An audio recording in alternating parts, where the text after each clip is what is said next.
let's start with a little Bible trivia. Who were the three Jewish exiles that King Nebuchadnezzar threw into the fiery furnace? Young people of a certain age might answer with the VeggieTales episode of I want you to listen to a story about three boys named Rack, Shack, and Benny. Anyone who has a thorough knowledge of the Bible will answer, of course, Shadrach, Meshach, and Abednego. And the Bible scholars among us will know that these names were not their given Jewish names, but rather Shadrach, Meshach, and Abednego were the names forced upon these three exiles by the Babylonians as part of the assimilation process.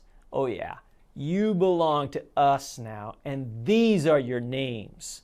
No longer will you be called Hananiah, which means Yahweh is gracious. No longer Mishael, which means one who is like God. No longer Azariah, which means Yahweh has helped us. These God-honoring names were replaced with Babylonian God-honoring names. And the final Bible trivia question is, where can you find this story in the Bible of Shadrach, Meshach, and Abednego? If you answered the book of Daniel, you are correct. Daniel, of course, was not one of the three, but the one who wrote this account of those who faced down the most powerful man in the world, King Nebuchadnezzar, and they lived, thanks to God. This weekend, musician Dave Anderson will be leading worship in song and giving the message at Maple, 5:30 p.m., and both the 8:30 and 11 Tyler services. And he will be sharing a message from the book of Daniel and with those who went into the fiery furnace. And since he can't lead worship at Tyler and Maple in the morning, I will be able to preach then at the 10 a.m. Maple service only. And since I found the account of the three men in the fiery furnace so interesting, I too will be sharing a message from Daniel chapter 3.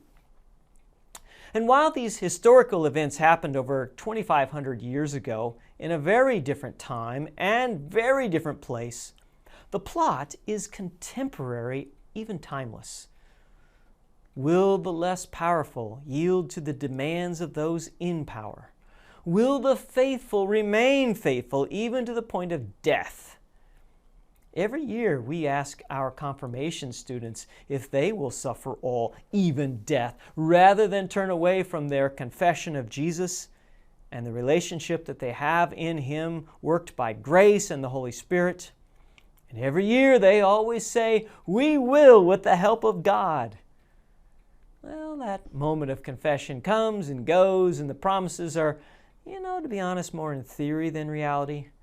For the biggest challenge that they have to their faith is not in persecution, but distractions and other pursuits that seem more interesting. And it's not just them, it's us. I wonder if we find it easier to die for God than to live with Him. Death is a one and done event, but living each day with all of our other choices and desires and passions and distractions, it's a whole other challenge. So, I look forward to sharing this message with you because what the three men say in the face of certain death is very instructive and helpful for our day-to-day life as followers of the true and living God. Oh, and I also want to put a date on your calendar. It's coming up soon, so get your pencil out. Please make plans right now to join the fun on Saturday, June 4th at the Maple campus from 11 in the morning until 5 p.m.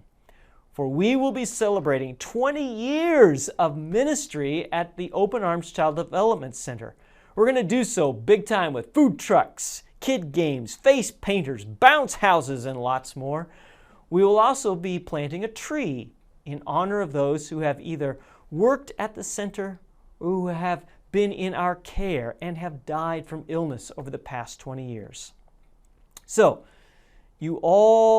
see you all this weekend as we welcome gospel singer Dave Anderson and his singing partner, and on June 4th as we celebrate 20 years of ministry.